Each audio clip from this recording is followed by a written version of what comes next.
Good morning, fish keepers. Cam here. I was just checking my lighting for a second then. From the fishroom.co.nz. We've done it. We've made it to Friday. Let's celebrate with coffee. You well, John? You happy? I'm here. Yep. I'm happy. Yep. I don't know if I'm well, but I'm happy.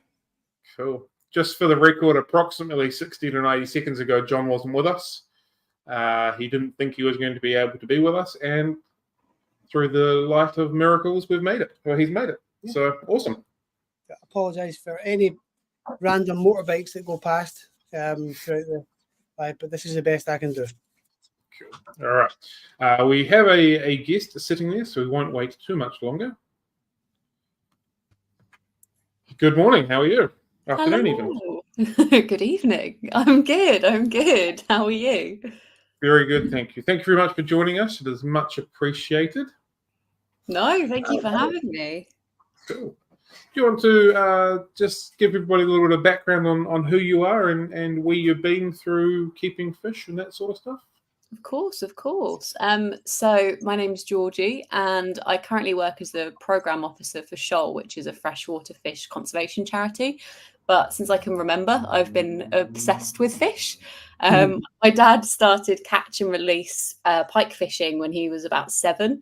And ever since I was about 3, he started taking me catch and release fishing for pike.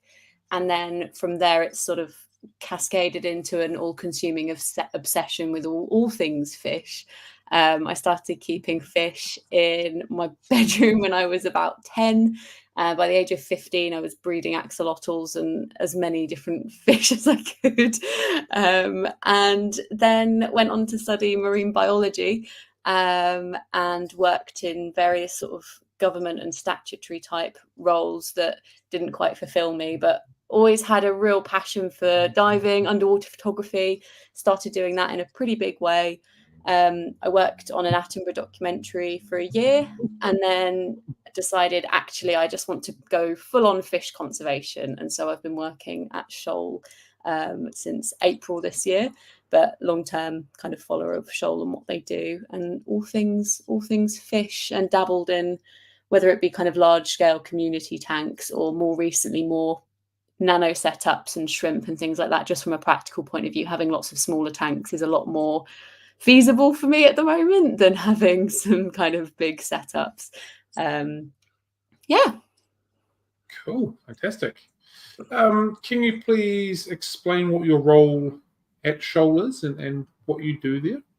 Of course. So I was taken on mostly because we've started a really exciting initiative where we're hoping to accelerate conservation action on the ground for 1,000 freshwater fish species around the world within the next 10 years. And lots of those are fish that we keep in aquaria that are thriving in aquaria but not doing very well in the wild. So really Shoal needed an extra pair of hands, and that might involve from my side doing things like outreach like this and sharing the love of fish, or it might be something a bit more data driven, or helping out with grant administration to try and facilitate putting money on the ground within local communities to make sure that they're empowered to do good fish conservation work. Cool. Did you say 10,000 or 1,000? I missed it. 1,000. 1,000, right, cool. Yeah, so my second question was that 10,000 or 1,000? I digress. Is there any specific bodies of water that you are particularly targeting for working with, or is it just if it's fresh water and there's fish in there that are sort of struggling, we're into it? So we've kind of isolated places that have got lots of fish species in them.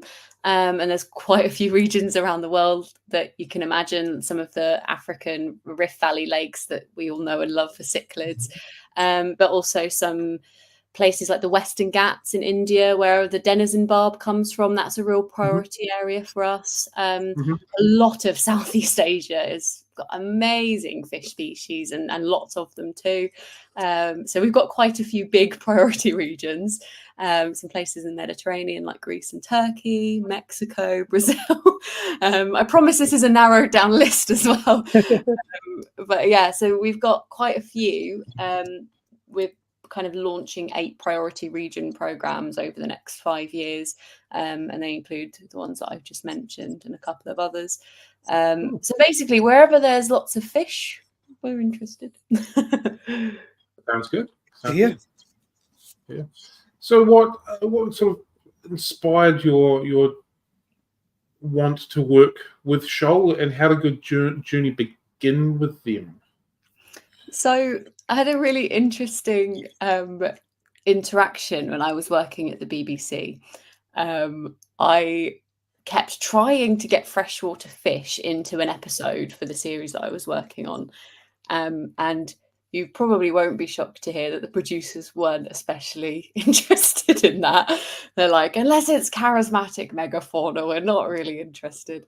And I remember looking at the work that Shoal did, and I kept trying to bring them up in meetings and say, like, can we work with Shoal? Can we get Shoal into the documentary? Blah blah blah. It wasn't happening. And so I kept them on kind of just in like a personal note on my phone. And then after my contract finished at the BBC, I started looking around for other jobs that weren't in TV, because I just felt like I was too much of a nerd, really. I needed something a little bit more kind of scientific and conservation orientated rather than media. And I saw this job role. So I thought, yeah, I've got to go for it, because it just sits right. It just, like, I know working with fish conservation will really sort of fulfill me. It just jumped out at you and instantly appealed to you, I take it. Yeah, 100%. I just thought, like, this is the role for me. Like, not in an arrogant way, but just in like I will lose my mind doing this job, because I just get to do fish stuff all the time. I have to get it. Yeah, it's like the role found you. Yeah, totally. And I love it. And the team are lovely, and I get to interact with so many amazing people all over the world.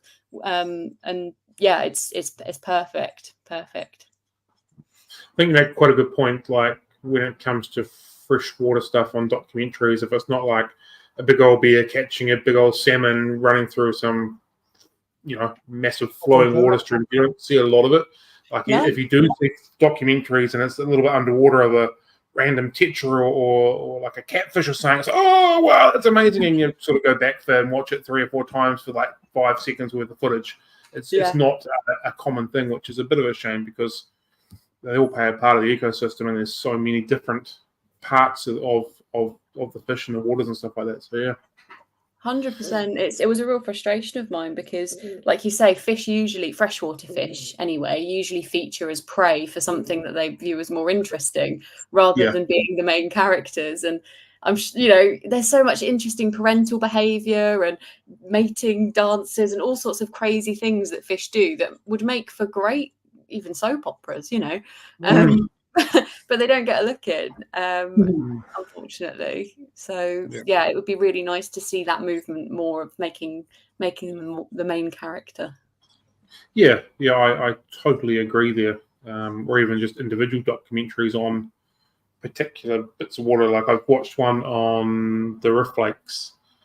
I can't remember what it was called now, but it was maybe 10 years or so ago, and the amount of times that I watched that was just unbelievable, because it was like the only bit of information that you could kind of find that was underwater as well as information based, and it wasn't like these are being predated on. It was actually focusing on cichlids, which I thought was pretty cool.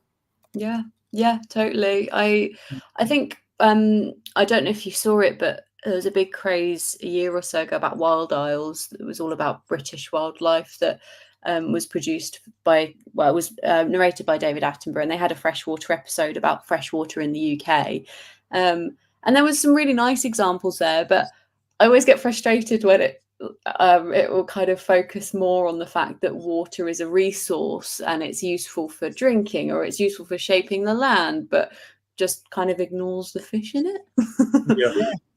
Wild Isles did a pretty good job, though. There's some really nice footage of salmon and some invertebrates and things that you'd hope to see. But I've definitely been frustrated with even really high budget productions where it's like, and we're going to now look at elephants because they're drinking from the fresh water. And it's like, but where are the fish? No, you go. Oh, sorry, I thought you were going to say something. Cool. No. So for those not familiar with Shoal, could you explain its primary mission and its purpose? Yeah, of course. So Shoal was set up to identify, basically, we'd identified that lots of vertebrates around the world that are facing extreme decline have quite dedicated conservation work going on for them.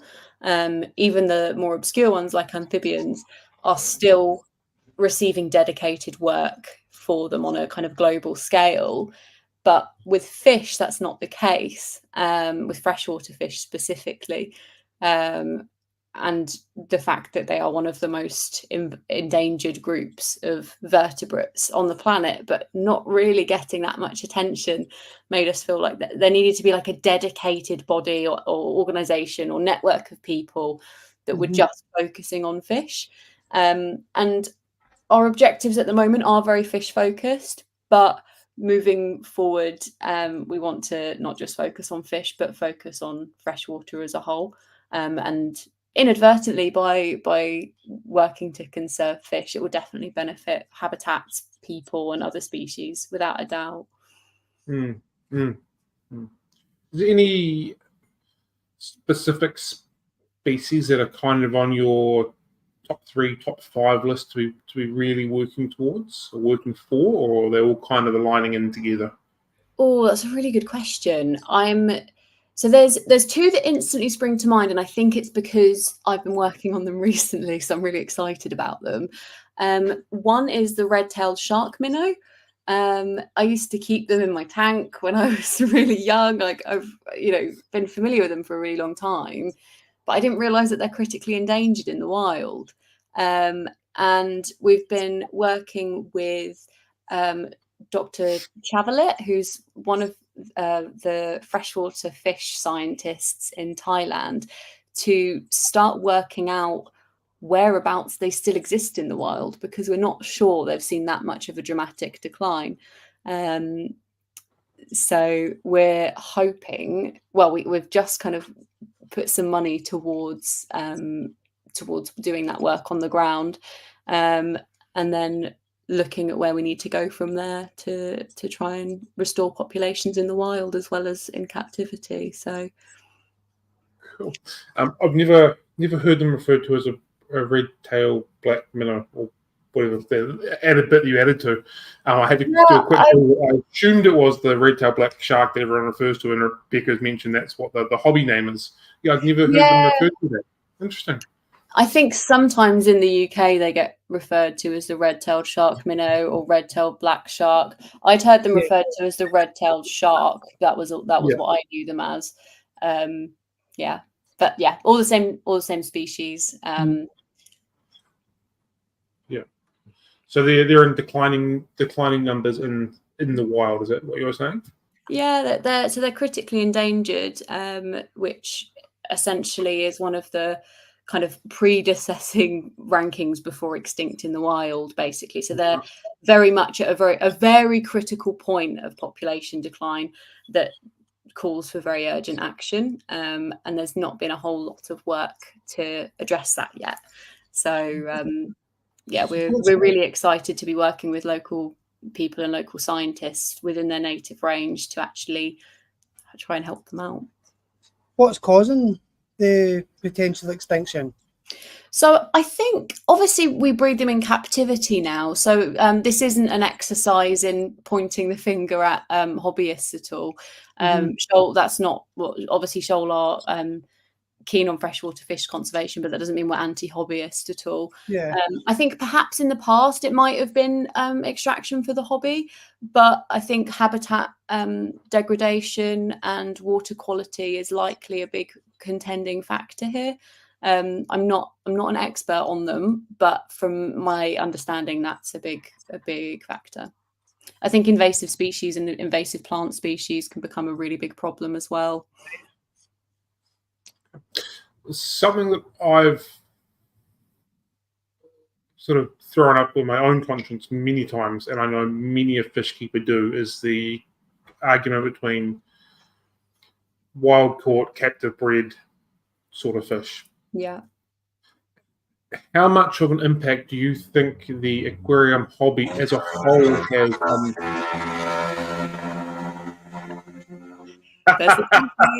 Yeah.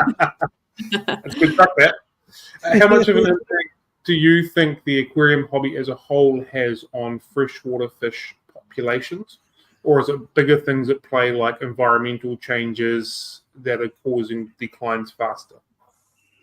I think it's not a cut and dried situation. I think there are times when the demand for fish in aquaria has been a serious threat, and perhaps even the prime cause of decline for some species. But on the flip side, there's also been cases where knowledge of freshwater fish from keen hobbyists has also played a big part in helping to restore natural populations. So I think it's a really difficult question. And as a keeper myself, I find it really difficult to kind of know where I stand on that. I don't personally buy wild caught fish, but I also feel like there's a lot of cases where wild caught is the beginning of all of the hobby at the end of the day. It's there's lots of various shades of grey with this, I think. And I think as hobbyists we do need to look at the very uncomfortable truth that we do play a part in decline in some cases, but also feel empowered to use our knowledge and our expertise to do good and respond to that. And I think there is, like you say, there is a growing awareness. People are feeling that sense of conscious, like, oh, this is wild caught, which I don't think has always been the case in the past. I know that's a bit of a wishy-washy answer, but I think it's partly because I'm still working my way through where I sit with that. And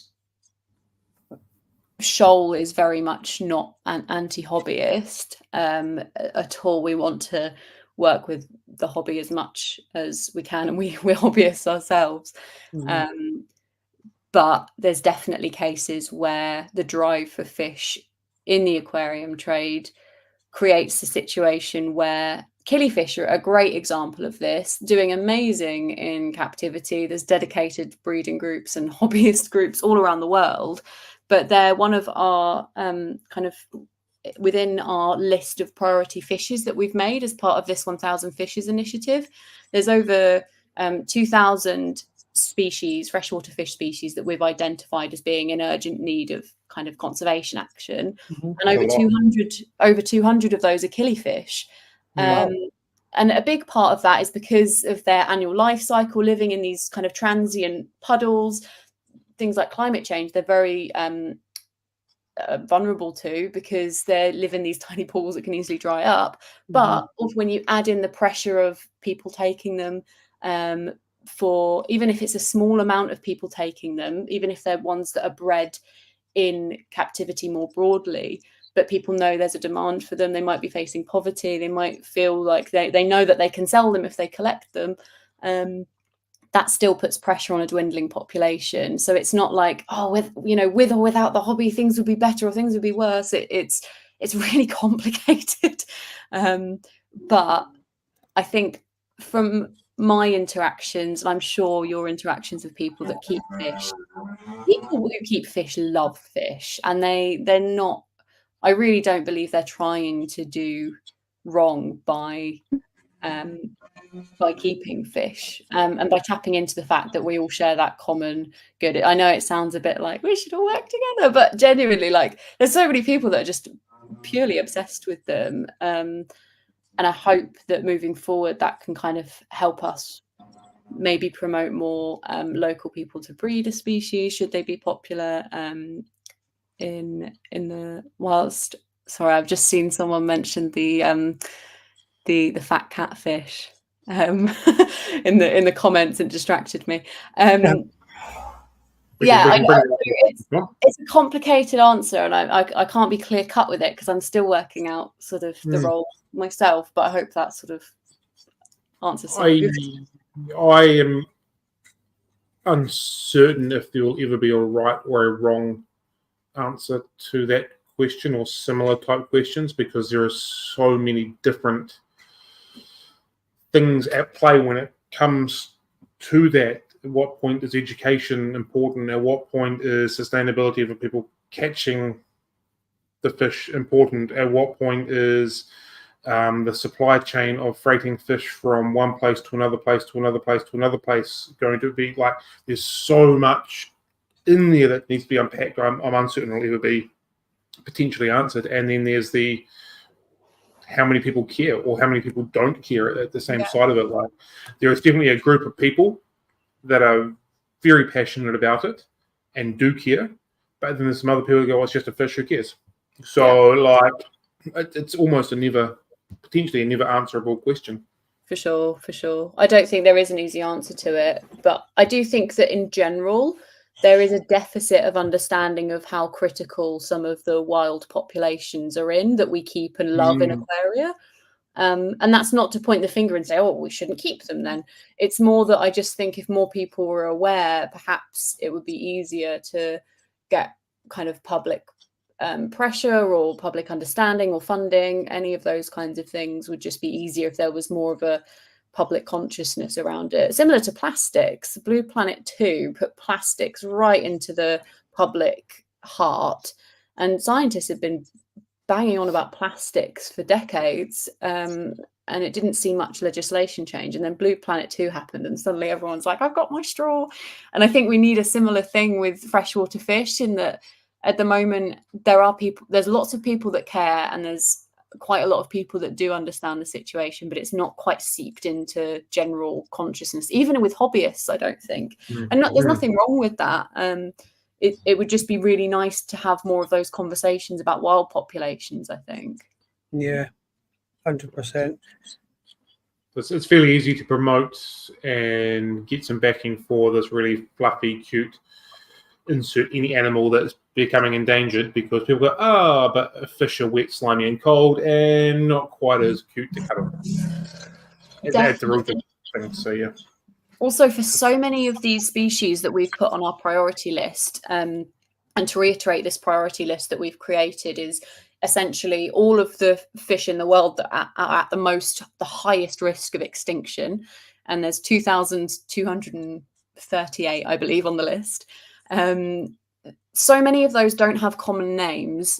So when you Google them, you just get the scientific name. They're not really discussed amongst anyone other than scientists.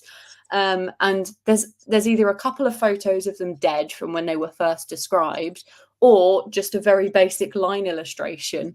There's not even photos of them. And I think that's what's really frightening to me, is that the world's most endangered birds, the world's most endangered frogs, the world's most endangered primates, there's photos of them, people know lots about them, we know where they are. Yes, trying to manage them is very challenging because of human need and human conflict, etc. But with a lot of fish, it's like, we don't even have a photo of them on Google, and there isn't a common name. Like, we don't even know where they are. They might be extinct. Like, there's just such a difference between what we know about other vertebrate groups that are really endangered and what we know about fish that are really endangered. It's kind of scary. Yeah, but with fluffy ones, people can put a personality to it. Yeah. But with fish, especially, dead fish, nobody can put any personality to that. So it's easy just to walk past that and just be like, ugh. Yeah. Mike Baltzer, he's my boss at Shoal, and we were walking through an aquarium, and he made a really amusing comment to me, because I do think fish are adorable. I know everyone, that is not shared amongst public consciousness, but I think fish are absolutely adorable, and I think they're silly as well. And whenever I'm in an aquarium, I can't help but put like silly voices to them, or like make silly comments that are obviously not accurate, but I can't help but do it. And Mike was like, "Did you watch SpongeBob at all?" I was like, "Yeah, I definitely watched SpongeBob." He has this hypothesis that anyone that watched SpongeBob had puts faces and names and voices to fish. So I think, you want something? Yeah, I think he's onto something there, because I'm definitely guilty of that. What qualifies a fish to get into your line of sight and onto your radar for your 2,000 or so list that are on there? So they would have to be. We use the IUCN Red List. So IUCN, for those that aren't familiar, is the International Union for the Conservation of Nature, and they have all of these different specialist boards of scientists that get together and rank species. So if you've heard the term endangered or critically endangered or vulnerable, those are all rankings that are given by those scientists. And what we've done is we've gone through the red list for all freshwater fish, and the ones that are extinct in the wild, critically endangered, endangered, and vulnerable, providing they meet criteria of having a limited number or a very limited range, those have made it into the list. The main pitfall with this is that it relies on the IUCN information being up to date, which often it might not be. And there's loads, I think about 5,000 species of freshwater fish that are data deficient. So that we just don't have a rating on them at all. So they're not included, but they might be facing serious threat. So that's how we've gone about it. Okay, cool. And what qualifies a fish to be potentially endangered? Is there a number or declining ecosystem, or sort of how does it sort of fluctuate from one level to another?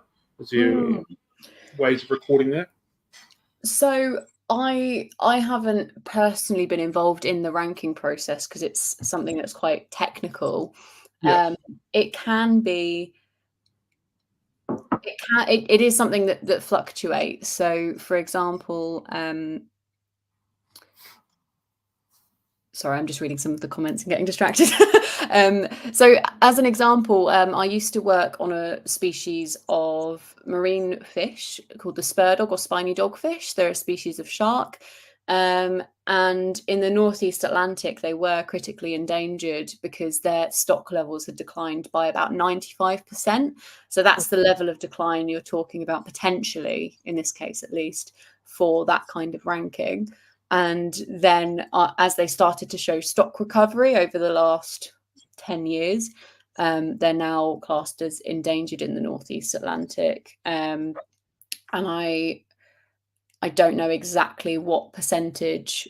They're still, obviously endangered, so they're still far lower than their original stock level, but not quite the level of 90%. And they're on a trajectory of increasing population at the moment. So that's one example. But then you have quite interesting cases, especially with a lot of freshwater fish, like in these rift lakes, where they're only found in one lake. So if we lose them from there, that is the global population gone. So the way that we'd monitor and assess a species like that is much more fine-grained than how we would say a species of shark that frequents all of the Atlantic. It's a really difficult metric that kind of doesn't have. I'm not an expert in the ranking, but it's that there's lots of challenges in trying to kind of create that system that works for all. Yeah, it would have to be forever changing as well for one reasons or another, and how things are viewed and all that kind of stuff. Yeah. So we've had a few questions from the comments. We'll try and do them in a logical order. No worries. Rebecca said, I believe you can apply to work for the IUCN on their rankings. I got sent a form to apply to work for them. I assume you do the research for the rankings. There are projects on it, though? Yeah, so that's the freshwater fish specialist group for IUCN is one that we work with extensively. And a lot of the time it is volunteers and people that work on the ground, and they're always keeping an eye out for people that will have direct knowledge of certain groups of fish or species to kind of hopefully get more people and more hours working on the ranking process. Again, I haven't personally worked for the freshwater specialist group, so I don't know a huge amount about how they recruit people to work with them. But I think it's mostly done by people on a voluntary basis on the side of whatever scientific role they already have. Zen would like to know that when you're in aquariums, do you give all the fish voices that are British? That's a really good question.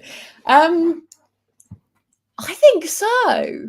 But I think it depends on what they look like and the vibes they give off, because they might be a bit more like blokey or cockney if I think they'd, give you a hard time at a bar maybe. Or they might be very prim and proper if they look quite delicate. Yeah, they are all British. I wouldn't want to offend anyone by trying to butcher a different accent, so it's probably best I don't attempt any accents. It's probably a good thing that they can't hear you either. Huh? It's a good thing that the fish can't hear you as well then. Oh, they'd be horrified, yeah. Just a wee small ditty. For some reason, anytime my daughter impersonates anybody, they become American. Yeah. It doesn't matter if it's her best friend or someone from anywhere else, they always become American. So I find that quite amusing that they're always British for you. Yeah. It's interesting. My nieces and nephews do that quite a lot as well. I don't know if it's something from consuming a lot of American media or what, but it's an interesting phenomenon because it happens with my nieces and nephews too. Brenton brings up a ridiculously good point here. He likes fish more than he likes people. That's valid. We can accept that. Yeah, 100%. And on a more serious note here, Rebecca has said, any signs of, I'm not even going to try and pronounce these words, in the wild, it'd be great to see some as they are so unique. So I believe we're talking about the fat catfish here. Let me just remind myself. I'm hoping I'm not misidentified. Yeah, it is the fat catfish. Okay. I was worried I'd said that and got excited, and then it wasn't actually the fat catfish. So Shoal has been working with our partners to look for the fat catfish. And this has been an ongoing project as part of our Lost Fishes initiative, where we're essentially trying to find animals that are possibly extinct. I say animals, fish, that are possibly extinct in the wild. We found, I believe, 2. Perhaps 3. So we found the leopard barbel. If you Google that, that was a lost species that was recently rediscovered by some amazing Turkish ichthyologists. If you Google leopard barbel, one of the first things that comes up is one of our articles about them, and they're gorgeous fish. But at the moment, we've not had any luck with our search for the fat catfish. No luck at all. And it's one of the most interesting kind of tales. There's so many different kind of perspectives on where they were found and what they look like. And it's almost become this kind of there's like lore to this case study now. Supposedly lots stranded after an earthquake years and years ago. There's now a fat catfish song, which you can have a look at. Shoal have been working quite extensively to try and work out cultural significance and work out what local people have reported of fat catfish, and we've not found anything, unfortunately. But the search still continues, and we're not giving up yet. We're using eDNA to try and find evidence of them. But the problem is that we can't sequence the original specimen, so we don't quite know what the reference point is for our eDNA search. But there's just layers and layers of it becoming very complicated and very difficult for us to find the fat catfish. But believe me, we are trying. I did a quick Google search of the leopard fish that I've already forgotten the name of, and you are correct. It is a very impressive looking animal. Absolutely gorgeous, aren't they? Yeah. Really stunning. Yeah. And I guess that's just another case of you don't know what's there if you don't know what's there. Absolutely. Cool. Let me just get back to our list of questions and work out where we're at, because we've gone on a little bit of a tangent. I am very good at that. I do apologise. It's sort of my fault. No, don't apologise. Feel free to go for it. Could you elaborate on the primary goals that Shoal aims to achieve regarding fish conservation and marine biodiversity? So, could you bring that up just so I can keep looking back to it and not going on 3 million? I can't bring that one up because it's a question that we've got pre-prepared. I can ask it again. No, that's fine. Or maybe, you know what, I actually can. I can do something like this. I can, hold on, let's see if we can do this here. Bear with me, callers. Hold the line. We're doing some technical stuff here. Yeah. Here we go. 1, 2, 3, and I can do that there. Hey, thank you. Magic. I'm much better if I can read something. That's cool. Shoal aims to achieve regarding fish conservation. Okay, so our flagship initiative or campaign at the moment is the 1,000 Fishes project. And so within the next 10 years, we want to be able to say that 1,000 fish from our priority fishes list that I've spoken about, the 2,238 species that are at most risk of extinction, 1,000 of those have active conservation measures on the ground happening. Currently, about 12% of the priority fishes have conservation action in place. So there's a big deficit. We need to put in place action for about 750 more species in the next 10 years to reach that goal.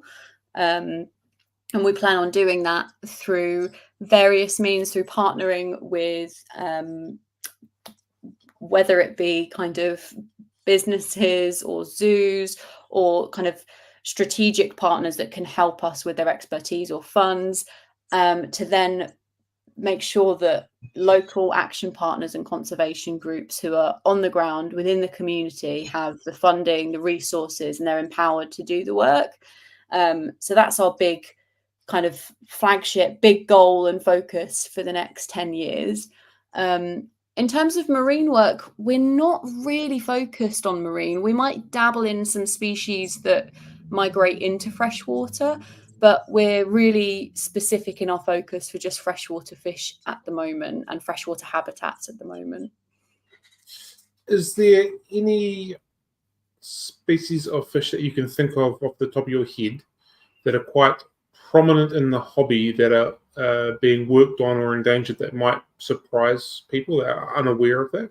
That's a really good question. I was personally, I know I've mentioned them before, but the red-tailed shark minnow or black sharks, whatever you fancy calling them, those really shocked me actually, just because they're so prolific in the hobby.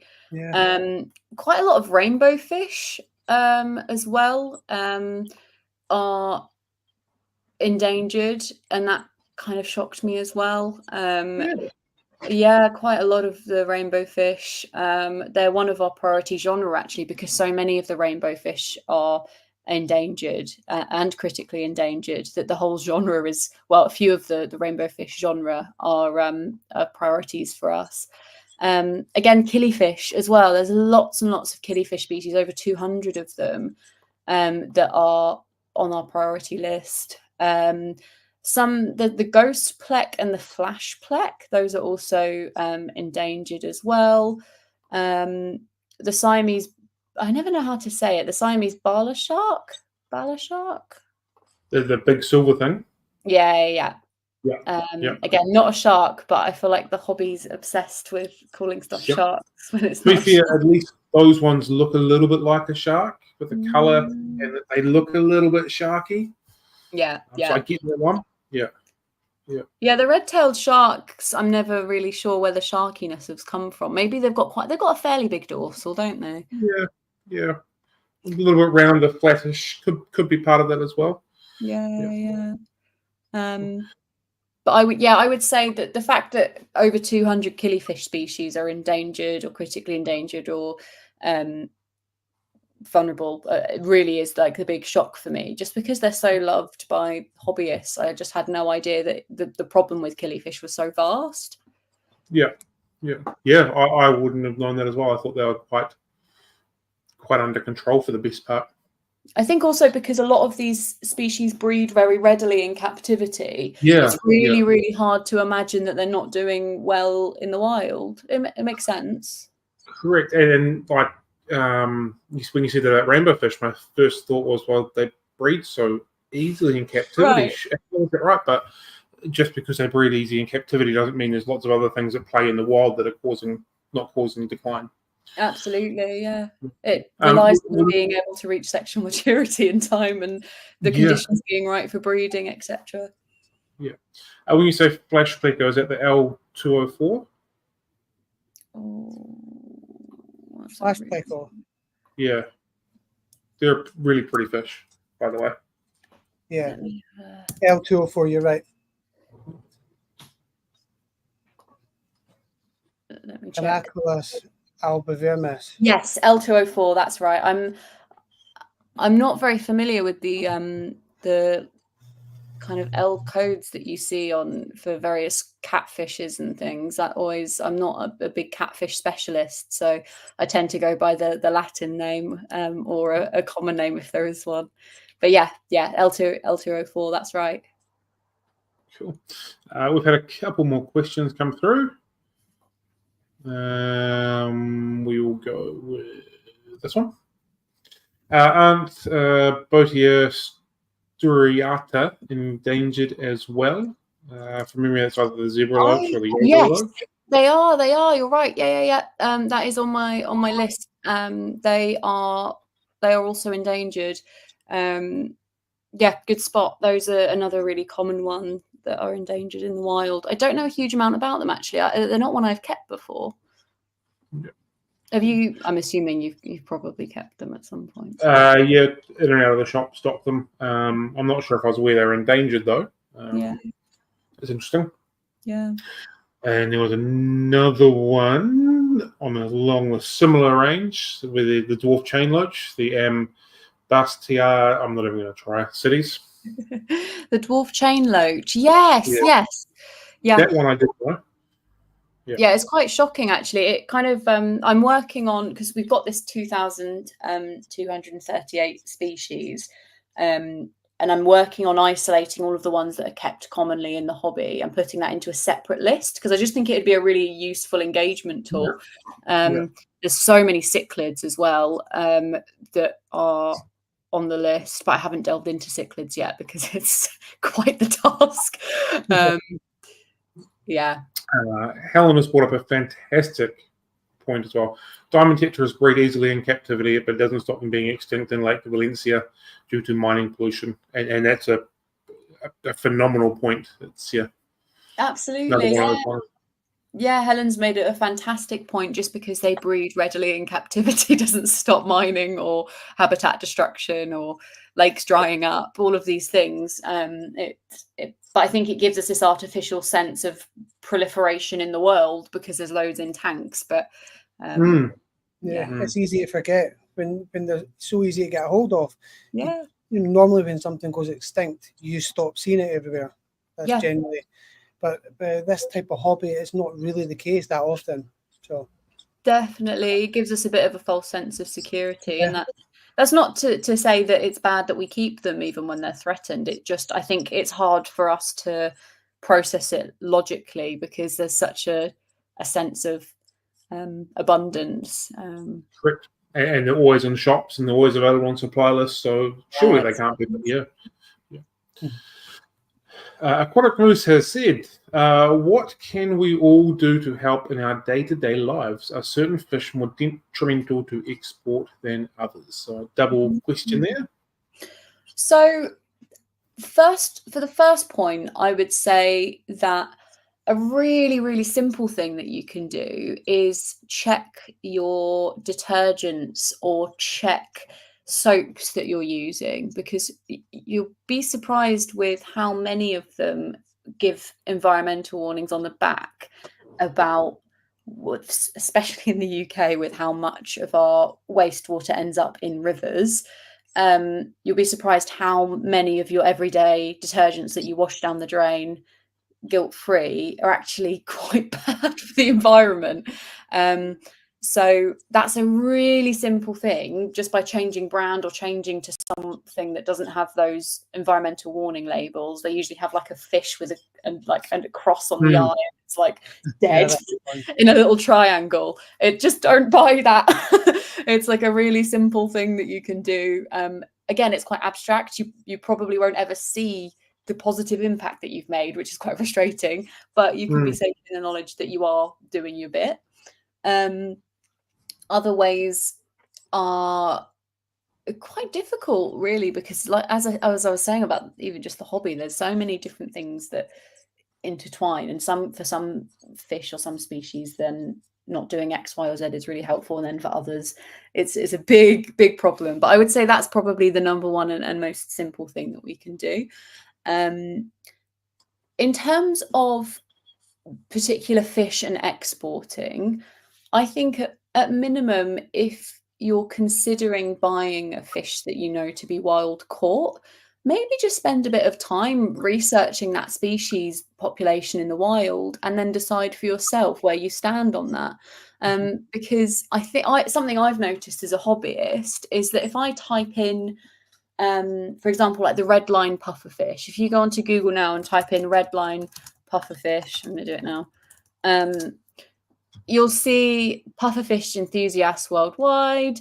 There's a Wikipedia page, Sims Tropical Fish, the Puffer Forum, Monster Fish Keepers, Fishes of Australia, Predatory Fins. It's all information about how to keep them in the wild, not in the wild, how to keep them, information for hobbyists, but it doesn't make the information readily available about how they're doing in the wild.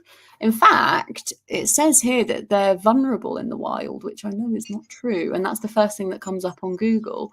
There's a database that I use every day called Fishbase.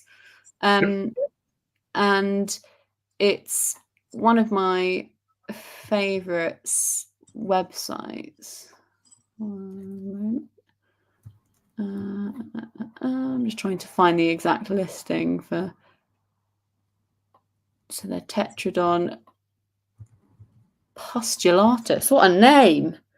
That is fab. Okay, so if you Google that, you're probably more likely to get a fish-base entry. And the fish-base entry generally will give you a point about their conservation status. So they're endangered in the wild. But note, it's quite interesting, Google said that they were vulnerable. So I would, if you're considering buying a fish that you know to be wild caught, don't just look on the website on websites about their needs in captivity. I'd have an honest conversation with yourself about what they're doing in the wild, and then that's the decision that you can make. I'm not here to tell you what you should and shouldn't do, but I just think just having that little surface level understanding or point of like, yeah, there are loads in captivity, and this is very different if you're talking about captive bred species. I'm talking specifically about export. That I would say. Yeah, we had Project Piaba on a while back, and they kind of lifted the lid on that as well for our viewers, but they were explaining that yes, wild caught fish is a problem in a lot of areas, but obviously the cardinal tetra is an example of it not being a problem when done properly. And they on their website they list a bunch of other fish that they work with as well, with trying to do the same thing, whilst they're trying to promote the benefits. On the surface level, it's almost counterproductive to what you're telling us. But when they explain the cultural benefits, when they do it properly and they do it sustainably, because they need the income year on year. So, it's very much case by case, isn't it? It's not a clear-cut situation at all. Yeah. Mm-hmm. I think it's quite interesting that, like you brought up the washing detergent, some don't have the little warning that it's going to cause issue to aquatic life, and others do. Yet we are openly accepting that it'll potentially do damage to aquatic life, and there's no issues there. It's got a warning, so it's fine. Yeah, right. How is it okay? Like it is going to be causing issues potentially with just standard use of this product. How does that make it okay because there's a warning? That seems it seems quite ridiculous when you sort of break it down just a smidgen off the surface of we've given it a warning, it's okay. For sure. I think that's been something that I have really found quite shocking. The more I've done conservation work and the more I've learned about fish and fisheries, is that like legislation, it takes a really long time to change, and it often doesn't reflect the need of what's happening. And so you can be led into feeling like, well, surely if it was that bad, we couldn't do it. And then it's just like you say, it's like, oh, well, we've put a warning on it, so it's fine. It just seems quite absurd, really. Yeah, I know. I mean, the warning does nothing. It doesn't even tell you how to dispose of it safely. Yeah. It just says, oh, when you dispose of this, it will damage animals. Yeah. Not just fish. Oh, that's fine then. Can you run us through the day-to-day operations of Shoal, and what are the key activities and strategies that you guys run to get what you're doing out in the open? Oh, that's a really good question. So Shoal at its core team is 3 people, myself and 2 other Mikes, and we're based in the UK. But Shoal as an organisation is hosted by Synchronicity Earth, which are a charity in the UK, and Rewild, which are in the US. And then from there, we have our local action partners, over 35 of them all over the world, and they'll be doing their project work every day. So I can't speak for all of them, but when I speak about what we do, I really want to highlight that we do what we do to make sure that they do what they do. And they really are everything to Shoal. We really are really keen to make sure that we're not taking credit for the hard work that they do, because our work, or my work, is very much around things like administration or database management or comms.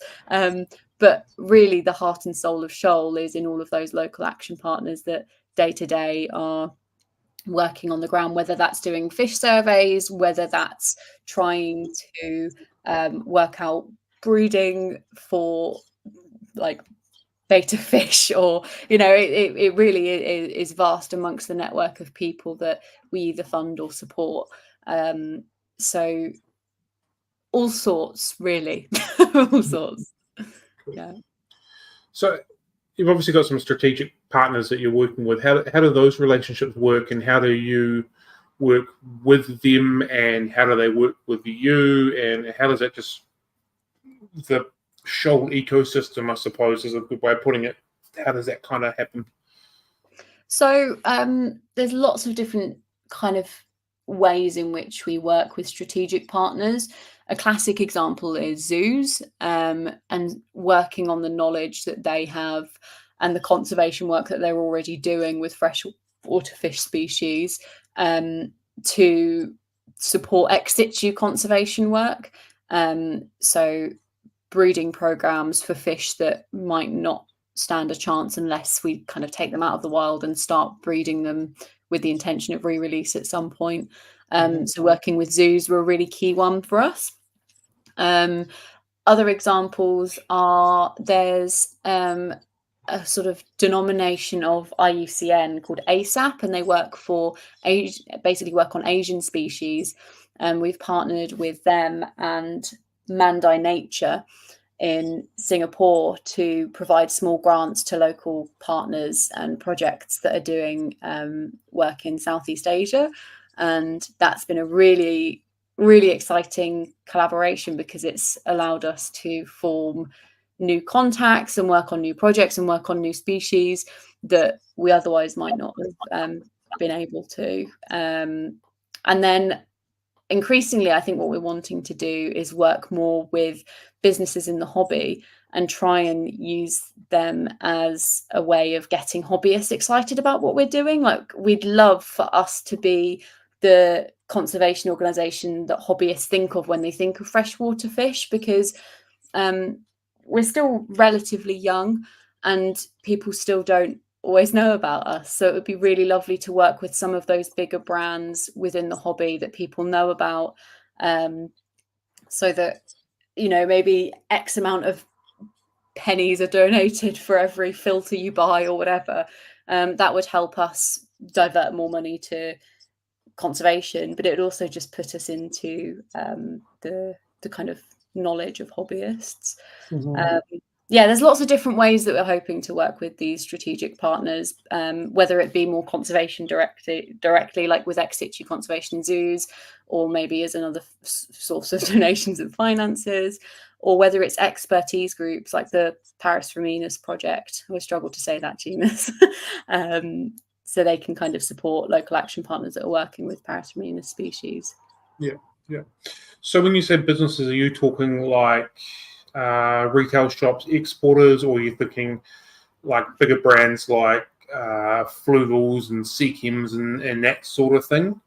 Either, and either. I think we're still developing our strategy for that. So if you have any suggestions about how, if you, as hypothetically, were someone that wanted to be involved, or any businesses that you know have wanted to be involved, we're still developing that strategy and working out how that looks. So it's really good to get feedback on what you think would be realistic, what you think would work, what you think wouldn't work. That's something we're still in the process of working out ourselves. Yeah, right. Yeah. So obviously Seachem, they do something with the rhinoceroses every whatever period of time each year. The bottles come out with a little pledge for the rhinos, and they donate to that, which I always thought was really cool. On principle, they're giving back. But it's always confused me because they're primarily a aquatic animal company. Yeah, that's interesting. Giving back to aquatic, it just seems that they could be behind something significantly more. And is that purely because rhinos are cute and cuddly? They're clearly not, but you know what I mean, and they're recognizable, and that'll help them in their sales and their feel good, as opposed to fish where their primary target is. Yeah, that's really interesting. Actually, I wonder why rhinos. Well, don't get me wrong, critically endangered. I get it. I know there needs to be a need, but it just seems weird that it doesn't quite align. Totally along with what they do. Totally, yeah. I'm really intrigued by that. There's, as you say, nothing wrong with that, and there's clearly a need for it. It's just an interesting choice. We've had, where are we going? Where is it going? Yep. Do you keep any fishes if you can, and if you could, what would you keep? Oh, okay. So, I've recently just set up another tank. I wasn't in a position where I could keep fish because my accommodation and living situation just didn't cater for it. And when I was working for the BBC, I was managing shoots, underwater shoots, because I'm a commercial diver, and I was away for long periods of time, so I didn't want to keep anything because I just wasn't around to look after it. But one second, I'll take my background off so you can, hopefully I can do that while I'm still on stream. I'd like to know how you put the background on, because I've been doing this for 3 years and I still haven't worked that out. Amazing. Okay. Ta-da! Hey. So I don't have anything particularly rare in here, but I've mostly set it up because I've wanted to have plants and I've wanted to have stuff that's fairly easy. So there's about 60 red cherry shrimp in here, and some ember tetras as well, and an obscene amount of snails and duckweed, as you can see. I'm also trying to grow some pothos and bamboo palm at the top out of the tank, but then there's some, it's not the most beautifully scaped thing in the world, but perfect for shrimps. Yeah, right. And I'm really trying to get, I can't remember the name of it. I know it begins with an H. This carpeting Cuba variant of some kind of plant. I'm trying to get that to carpet because I've never successfully managed to grow a carpet before. So I'm hoping that will change with this tank. But I'm thinking of rescaping it already because my initial plan didn't quite work, and then I had to sort of make do with another haphazard approach, but there's ways I want to change it. But yeah, that's my tank at the moment. I'm really wanting to set up another one in another room in the next couple of months and put some kind of killifish in it because I absolutely love killifish. I'm also really fond of celestial pearl danios or galaxy rasboras. They're they look like little trout and they're so cute.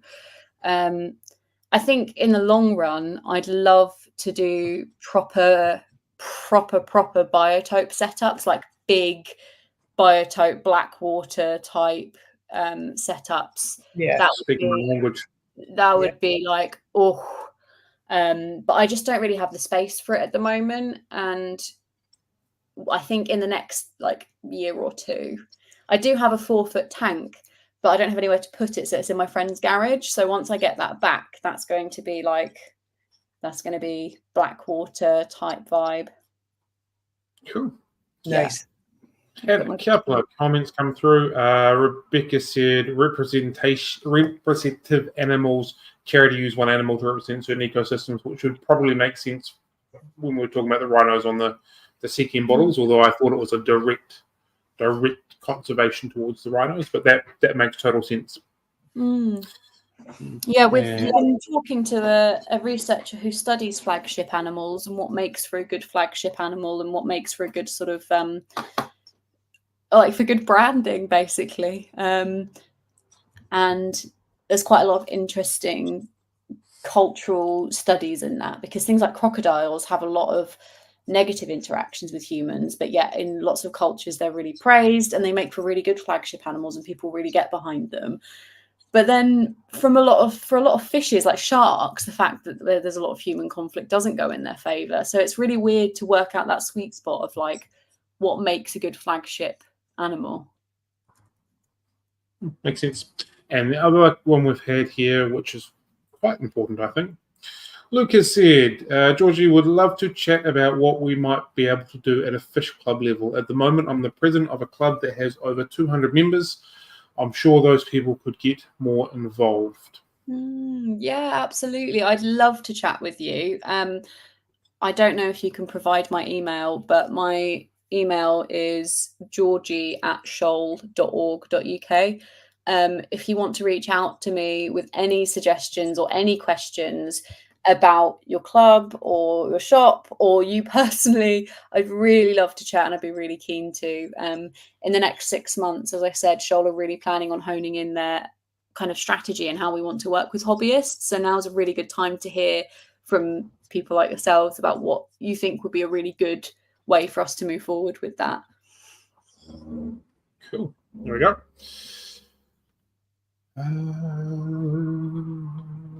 Just trying to get a line back to where we were on my questions. I'm sorry. That's okay. I've just seen Lucas asked to repeat the email, so it's Georgie, as in.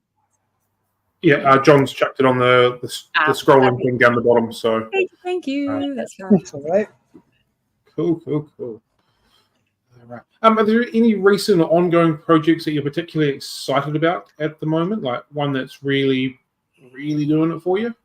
Yeah. So I had a lovely chat with Chavalit, the scientist that I mentioned, who's working on the red-tailed shark or shark minnow, black shark, whatever you want.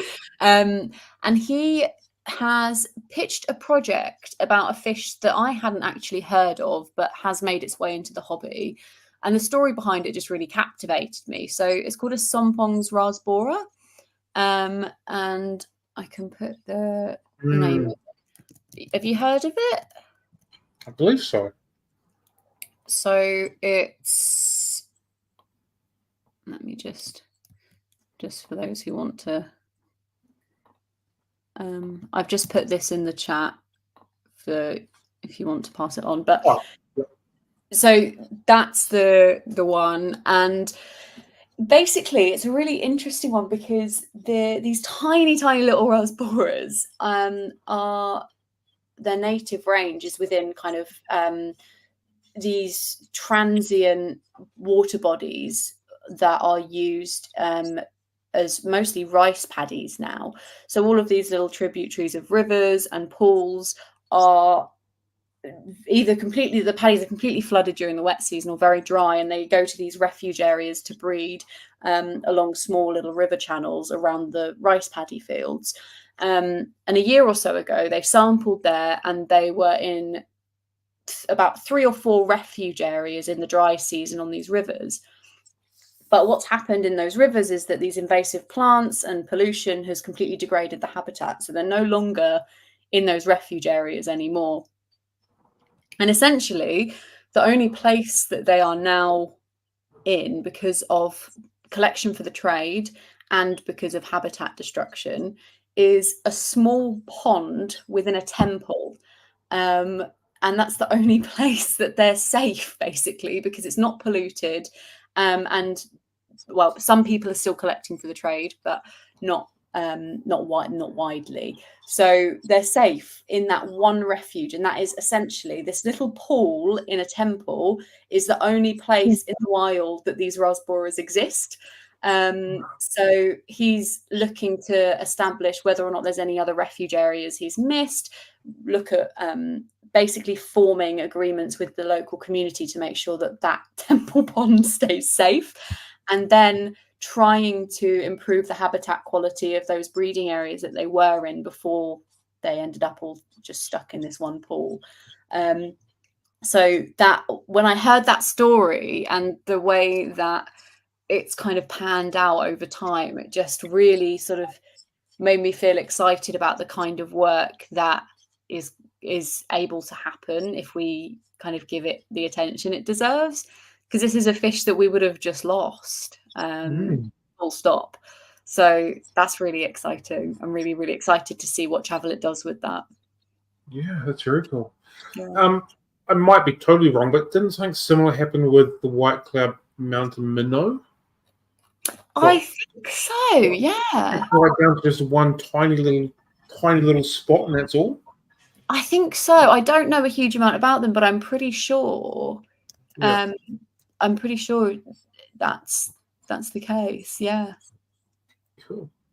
How does Shoal decide what projects or species to focus on? Is there a hierarchy of this makes the cut more than this one, or is it just next project on the top of the list we go for? A big part of it is if we feel like it's unlikely to get funded elsewhere, or if it's unlikely to get support elsewhere. So, for example, we know in Europe, like with eels or sturgeon, there are lots of critically endangered fish species. And the same for the US, there's lots of critically endangered fish species, but there is a much higher chance of those fish receiving attention, and a lot of them do already receive attention. But for us, a lot of the screening process is about, do we think that this fish is going to receive funding or attention if we don't intervene? And that can really help us dedicate priorities and areas or species that we want to work with.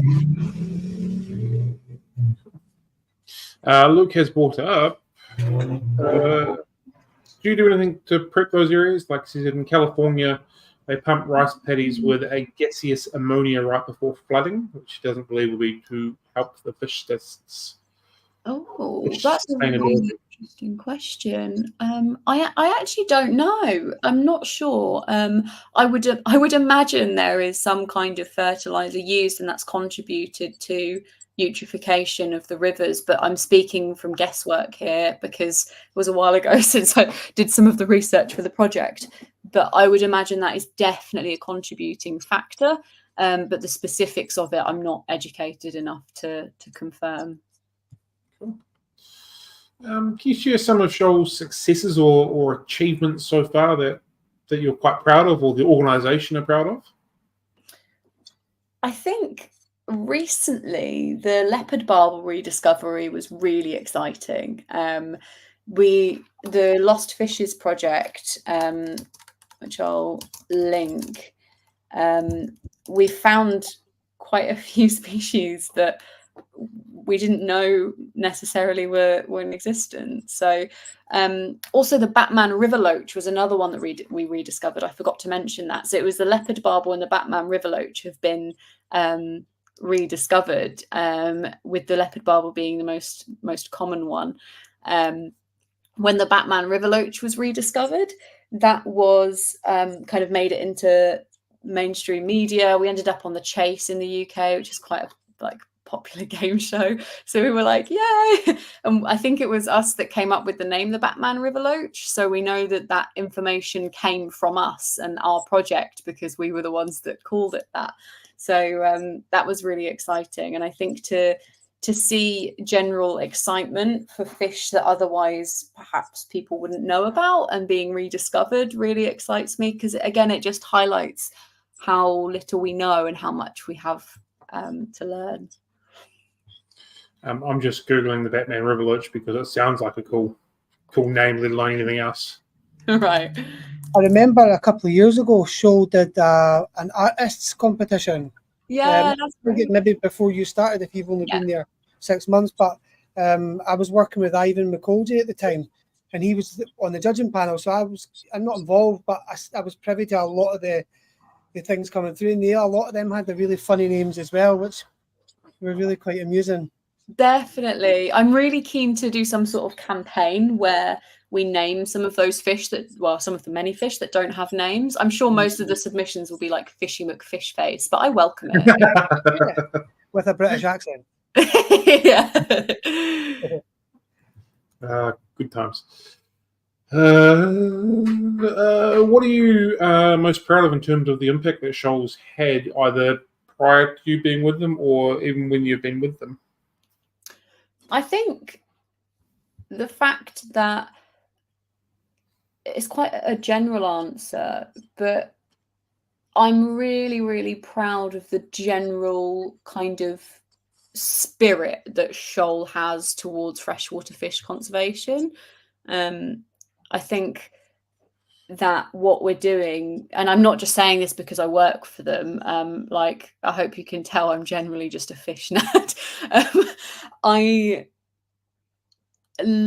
really feel like we're contributing and we're creating this culture of excitement and a balance between caring about the people that work for the fish and not being exceptionally kind of activism driven in the way that puts people's back up, but actually just celebrates fish and celebrates people that love fish, but we're also scientific and evidence-based, and that mixture of like genuine nerdiness and excitement and scientific basing, and the way that creates opportunities for us to work with partners all over the world and see them get excited and help them do work that they want to do. Like, it's more of like a cultural thing that's within Shoal and that I then see being passed on and shared, that really like it gets me in the feels. I think I couldn't possibly choose like one thing, but like the general vibe is just like, I just love it. I really love it. Cool. We have had a question from the floor directed directly at you. What's your favorite music group and or artist? And Brandon Lightcap, our superhero, gets a punk rock vibe from you. Well, thank you. I have a very eclectic taste in music. My absolute favorite band ever are Living Colour. If you're familiar with Living Colour, they are metal / rock / jazz / they're very famous for Cult of Personality in the 80s, and I'm obsessed with them. I do really like rock and a bit of metal, but actually my true little love is soul music. I love soul music, but I do dabble in rock as well. So I've got this like eclectic, like I love Gil Scott-Heron and Sharon Jones and Stevie Wonder, but then I also love Living Colour, and yeah, it's a bit Tracy Chapman and Nina Simone. Yeah.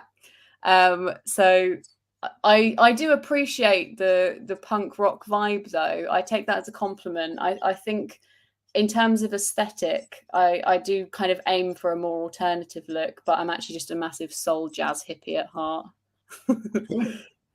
Cool. Word on the street is there is a photography competition coming up via Shoal. Can you give us a little bit of information on that, please? Yeah, so we have a photography competition for anyone that wishes to enter. And it is essentially a way for us to promote popular hobby fish and promote priority fishes that are within the hobby. And we'd like to do that by putting together a calendar.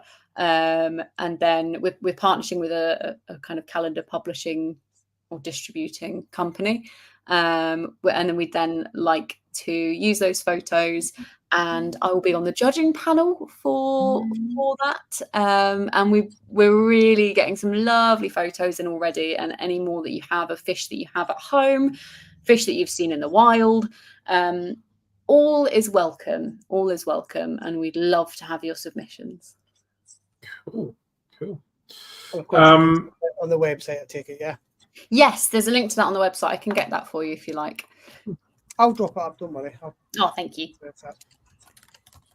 Is there any sort of limitations to that, or is it just as long as it's a freshwater fish and still in the water, you're good to go for it?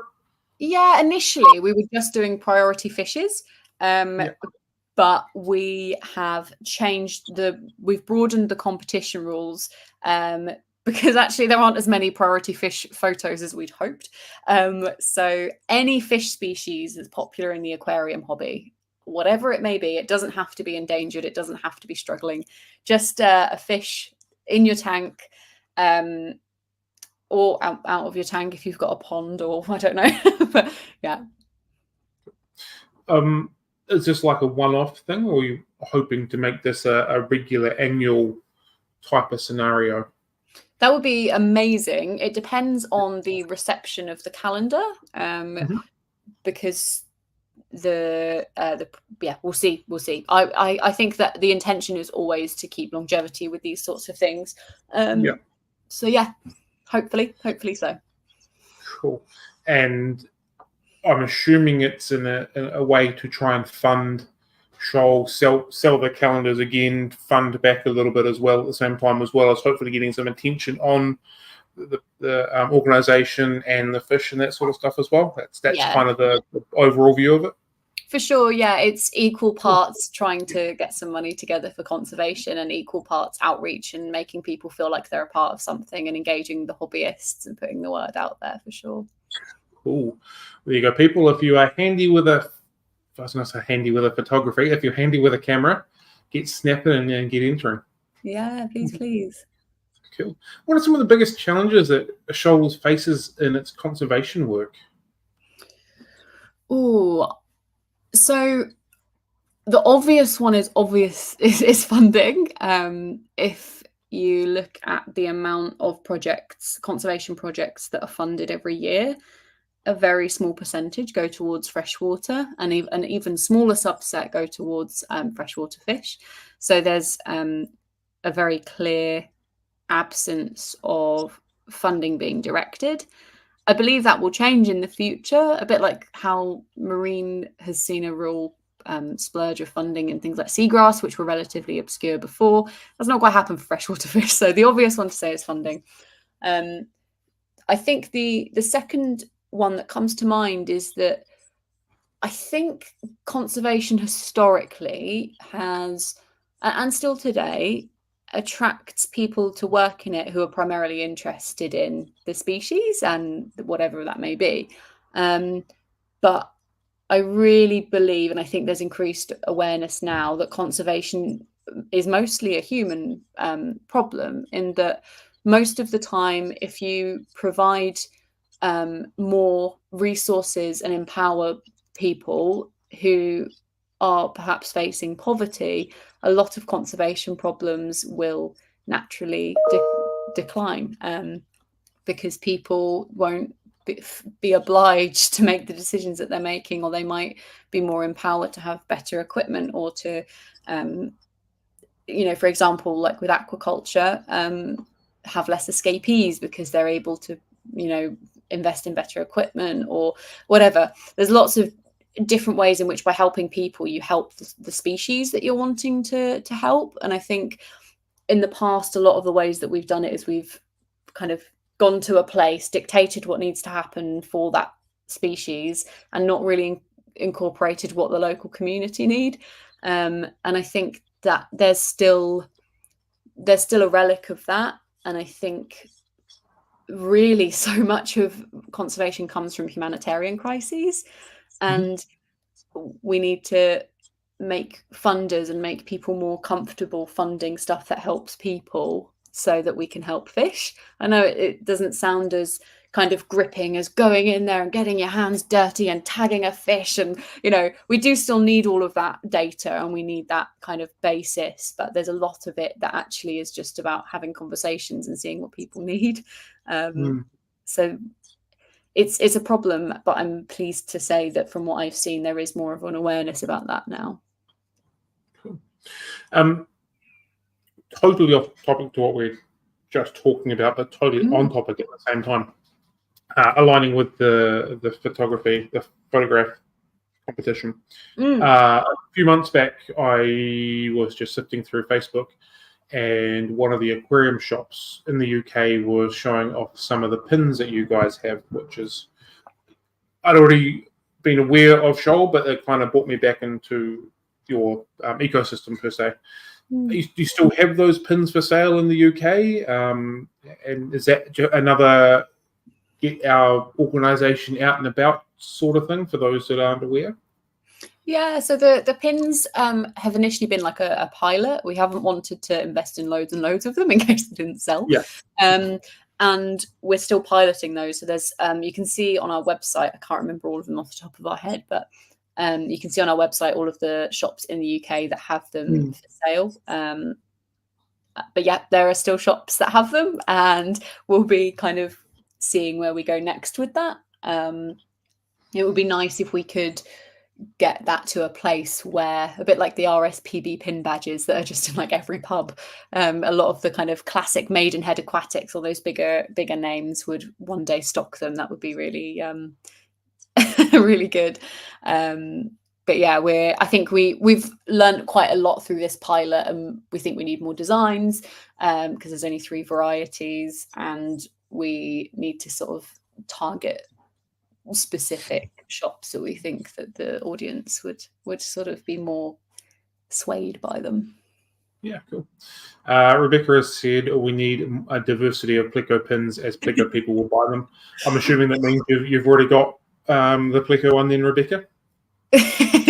We do, yeah. So I agree. I think you can never have too many pleco paraphernalia, but definitely more pleco pins. I think the pleco specialists are certainly a demographic we'd like to tap into. Maybe we'll just have pleco pins.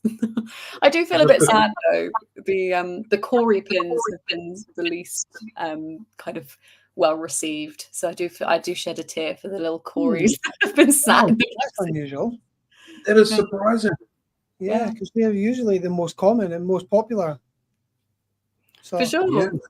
Yeah. So yeah, just looking on the website, looks like there's a L168 pleco, what looks like a Trilineatus Coriodoris, and which isn't a Coriodoris anymore, and a Cardinal Tetra by the look of it.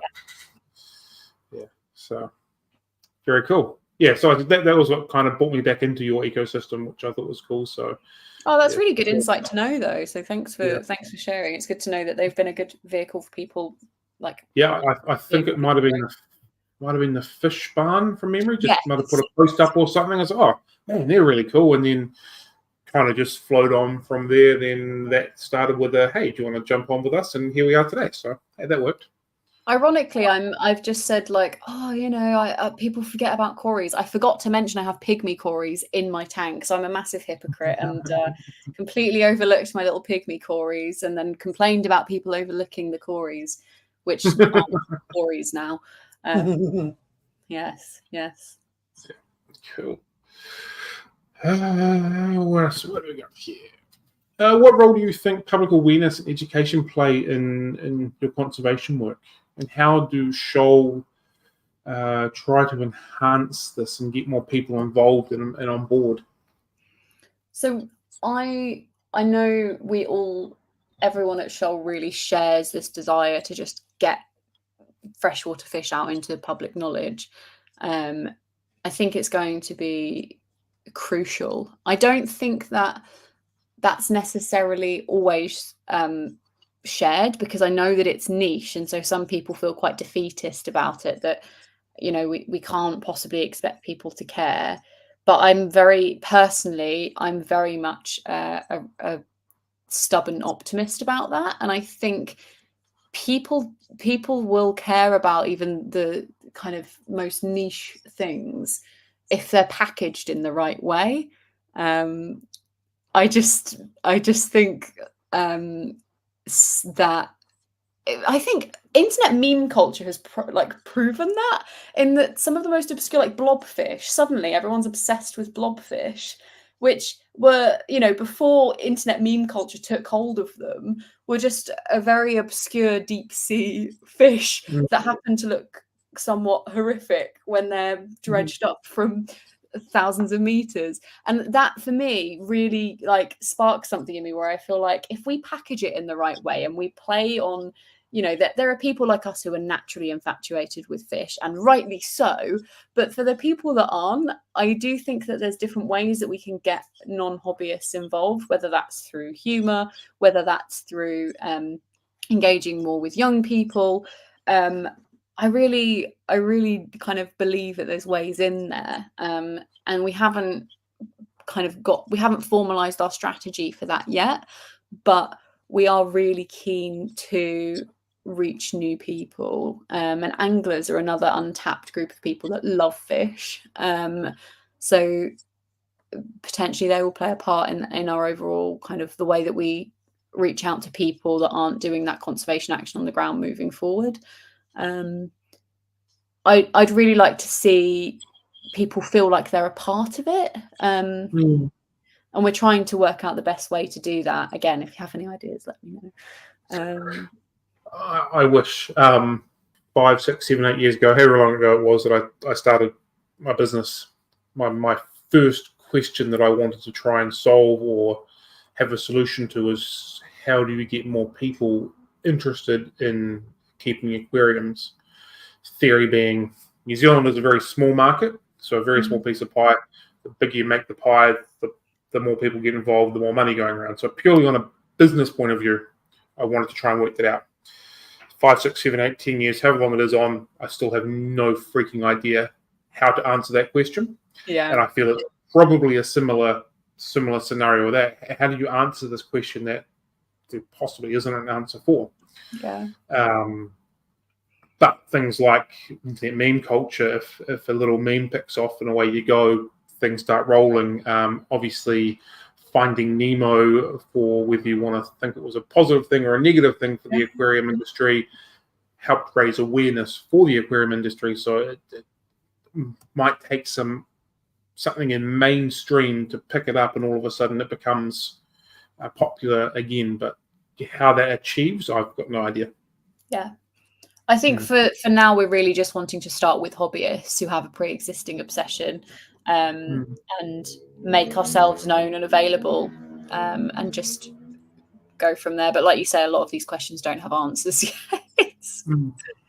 And like the point you brought up before with like any documentaries that are on the BBC, for example, that are anything to do with freshwater is always being predated on, or other bits that aren't really related to the fish. So like it's kind of there, but it's not quite there and over the hill. I think honestly, fish in the public consciousness are a commodity. I think the way that the UK interacts with seafood is really a good example of that, in that if you ask someone what a cod looks like, they're instantly going to picture like a battered fillet. They probably wouldn't recognize the actual species, even if they've eaten it countless times. And if they have seen pictures of cod, it's probably of a dead one being held from like a photo from the 70s or whatever. We have a really strange empathy mismatch with fish in the UK, where we're kind of obsessed with them, but then we kind of don't really know anything about them and can't view them in any other way other than being an item that we purchase. And I'm not saying there's anything wrong with that. We have really strong cultural heritage with seafood and fisheries. But it's just really interesting how there's just like wild fish as wildlife seems to have just like escaped the public consciousness a bit. And I think they can exist together, right? I don't think they're mutually exclusive. I think you can view fish as a commodity and also view them as wildlife. That they're not. You don't have to do one or the other. I just think it would be really nice if we view them as wildlife as well as a commodity. It's something like I may or may not have put posts on people's pictures when they're taking photos of their fish and just called them out for being a murderer. Fully in tongue-in-cheek type situation, but the amount of backlash you get from that, it's only a fish. Well, that they're living animals and all that kind of stuff. 100% in tongue-in-cheek, because I agree there is easily a balance achievable there, but it's missing the point that they are an animal. Yeah. They just live underwater where we don't live, so we don't see them. They're not cute and fluffy. And activist groups get up in arms when people shoot a bunch of deers, for example. Not quite as up in arms when people trawl thousands and thousands of different species out of the ocean every day. They absolutely are, but you know where I'm kind of going with that. Yeah, for sure. There's definitely an empathy mismatch with fish, for sure. Like, I mean, I don't know what it is, why some people think they're absolute perfection in every way, and then other people don't care for them. I don't know how that happens. I'd be really interested to learn, like, what makes someone worship fish? Like, what is it? Because I've definitely got the bug. Everyone here's clearly got the bug. Yeah, there's a lot of people that just don't get it at all. And I'd love to learn more about the not getting it, because I clearly don't understand that personally. From a pure hobbyist base, and this was a conversation that I was having with somebody yesterday, do you think it's because it's very easy to fail as a beginner fish keeper and it becomes too hard, and then that interest can wane off really, really quickly? Whereas if you get a dog, it's quite hard to fail in the initial stages of it, for example? It's a really interesting question. I think it's quite similar to reptiles. I don't think it's a product of failure that people lose interest. I think it's a difference of expectation. This is my personal hypothesis. This isn't based on any actual evidence. This is just from keeping fish and reptiles and seeing how other people keep fish and reptiles. Personally, I reckon a big part of it comes from we've normalized mammalian interaction when we have them in captivity, whether that's a dog or a cat, and we get a certain amount of like interaction and response. And I think we subconsciously expect that from fish and reptiles when we keep them. And then when they're completely unfazed about our existence, I think there's a bit of us that's a bit offended. And I think people get them because they're novel and they're interesting and they haven't been able to see them in the wild, and wow. And then suddenly they realize that the fish or the shrimp or the leopard gecko is probably going to do the same expression and the same thing for the however many years it might live. And I think novelty wears off. I think people have an expectation that isn't realistic of fish and reptiles in captivity, and the interest dies. I've certainly seen that with people that have bought fish and reptiles for their children, at least. I think when you have like the standard setups, like a reptile, a basic, but when you can create like a bioactive reptile setup, then it changes, because then the environment's grown along with it. Yeah. And that creates, the food becomes part of the hobby. And keeping the food alive, like if it's a bug, like my daughter's got a leopard gecko, so we've got that bioactive setup, and then we've also got to keep the isopods and the grubworms and things all alive as well. So she gets just as much joy out of that part as the actual reptile itself. And I think with fish, you can do that when you go and range into like biotope aquariums and like the blackwater aquariums. It's more than just water and fish. You've got plants, but you've got algae, and you've got everything else that are there, crustaceans and things that are growing along with it. It offers more, and I think the hobby and the industry should be doing more to promote that side of it, as opposed to just 100%. Fish. The aquarium itself. I think a lot of starter hobbyists are being set up to fail, because, like, I think goldfish are a classic example of this, in that gorgeous animals, like lovely, but I don't think the reason why they've become so popular as beginner fish is because they'll survive just about anything, not because they're actually very good at thriving in just about anything. And so you don't get the most out of them. they require a lot of upkeep, and because they're very messy and they're really good at pooing. And I just feel like you're setting the hobbyist up to fail if you recommend something that will survive just about anything, but you won't get the best out of it. And you won't get, by putting a goldfish in a relatively small tank with some plastic plants, that's not an enjoyable experience for the goldfish or the keeper. No. But if you could get a nano setup and start breeding shrimp, and you could have all these different types of moss, and you could do this and this. Suddenly there's a whole ecosystem that you're kind of showing, and it makes people feel a sense of stewardship over the tank and the system as a whole, rather than just this one fish that feels exceptionally miserable because it's seen the same pink plant for 10 years. I know. I mean, creating an ecosystem is much more pleasing for everybody involved than just keeping or maintaining a fish. Yeah, definitely. I think now as well, there's so many different tropical and temperate fish species that are available that are suitable for nano setups that do well without exceptionally, you don't have to breed your own live food or have any kind of extremes in acidity for them to do very well. Now those kinds of fish are on the market. I think there's a real opportunity for people to realize, like, actually that those species are achievable to keep. You don't need to be a specialist to have really wonderful fish in your living room or your bedroom or whatever. Exactly. Definitely. The something that I think is a little bit detrimental as well is the keep things in a minimum of 6, which I've always believed is a pure marketing point of view to get people originally to buy more. Whereas if you can encourage people to buy groups of 8s, 10s, 12s or more, also according to aquarium size, they seem to get more from the fish that they are buying, which in turn gives a better, happier experience for the end user, which I think is quite a massive thing as well. Yeah. It's interesting. I often earwig whenever I go to is earwig like a British saying, or is earwigging like is it a British thing? Have you heard earwigging? I've heard earwigging. Earwigging, yeah. I didn't know if I was just going. To be fair, we are both living in colonised countries.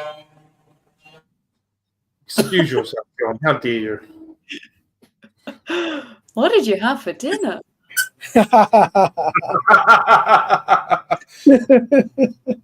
Whatever it was, the mosquitoes are enjoying it anyway. Oh no. Yeah. Oh. That's what you would say. Another question from us. Zen has said that she's going to apologise that she has nothing of real value to add, as this conversation is well above her pay grade. But please tell Georgie that you look like Zoe Deschanel, and I don't know who that is, but we'll go with that. An anecdote about Zoe Deschanel, because I didn't know who she was until someone approached me in the street and asked me if I was her. And I was like, who is that? And they were like, obviously not then. So yeah, I've had that before. I think she's in a US sitcom of some kind. I can't remember which one. New Girl, I think it was, wasn't it? Ah, there we go. Yeah, now I see it. I'm very flattered. She's really beautiful, so I'm very flattered. So thank you. I've also been told I look like Noel Fielding, so I'll take Zoe Deschanel over Noel Fielding. We are beginning to come towards the end of our questions. I've got another one here. Would you like to share anything else with our audience about Shoal or the importance of fish conservation? I would. I really wanted to find an excuse to bring this up, and I haven't found one yet, so I'm just going to do it anyway. A couple of weeks ago, I got a fish tattoo. So I'm just going to show it off because I just feel like so it's nice. There's a cool. Oh wait, let me turn my thingy off. So I have a perch, a pike, frog. I don't know if you can actually see this. Setti's warbler, little snails and bulrushes, and Iris. And yeah, I just felt like I had to show it off at some point during the stream because I was like, yes, these are the people that will understand. Yeah, so very recently got a fish tattoo. But on an actual professional and work basis, you've given me lots of opportunity to talk about lots of different things. So thank you. You've asked both yourself. That's the whole idea. You just spit out what you want to spit out and whatever you want to promote. No, I really appreciate it. And thank you to everyone that's listened as well. I think the questions have been really engaging. And I haven't had the chance to read a lot of what's been being said while I've been talking because I'm not very good at multitasking. And I would just go quiet when I'm reading. But no, one of the main takeaways really is that I really want to encourage anyone to reach out to us, whether that's with feedback, with ideas, with something that you think we might find interesting. I really want it to be an open conversation where Shoal is within the kind of hobbyist's mind when they think of something conservation related or fish related. So yeah, please, again, feel free to email me anytime that you'd like. And keep an eye out on our socials as well. We're also relaunching the website very soon, so that will have much more comprehensive information up there that's already there. If you did want to read more about the whole priority fishes and us trying to put conservation action in place for 1,000 of those fishes in the next 10 years, we released a big blueprint plan, and that goes into much more nerdy, nitty-gritty detail about the priority regions, the priority genre, our approach, priority habitats. All of that good stuff is detailed there in a much more formal way. So if you've got more specific kind of questions about our methodology or how 1,000 fishes intends to work, you can read the document on our website. And I think it's good reading, but I'm biased. Cool. Okay, so we like to end our Finatics Friday Coffee Date with what we call a quick school of six. These are quick questions that aren't meant to put you on the spot, but every now and then do. My first question for you is, do you call heads or tails in a coin toss? Tails. Cool. Are you a tea or a coffee drinker? Oh, both, but primarily tea. Fair enough. Are we alone in the universe? Oh, no. You could have a meal with somebody from any point in time, alive or dead, fictional or real. Who would that be?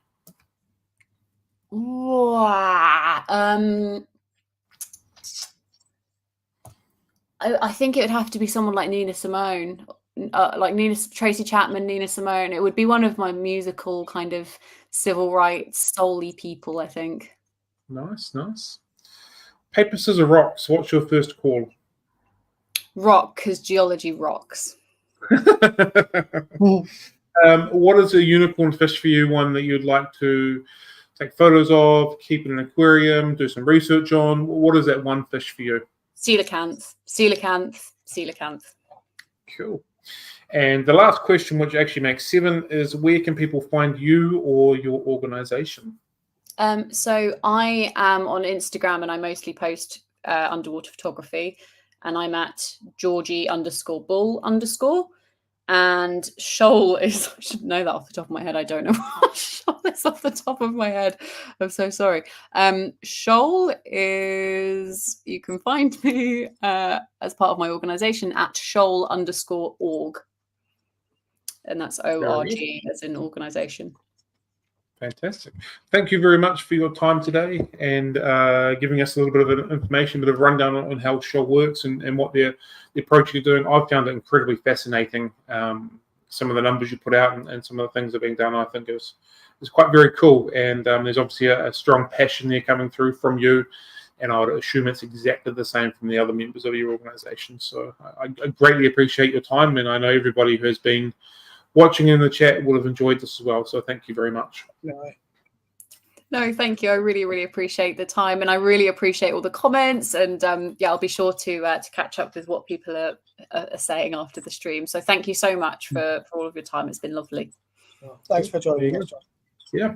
All right, guys. I hope you enjoy the rest of your evening or morning or wherever it is that you happen to be watching. Have a good one. Happy fish keeping. Catch you all later. Bye. Bye.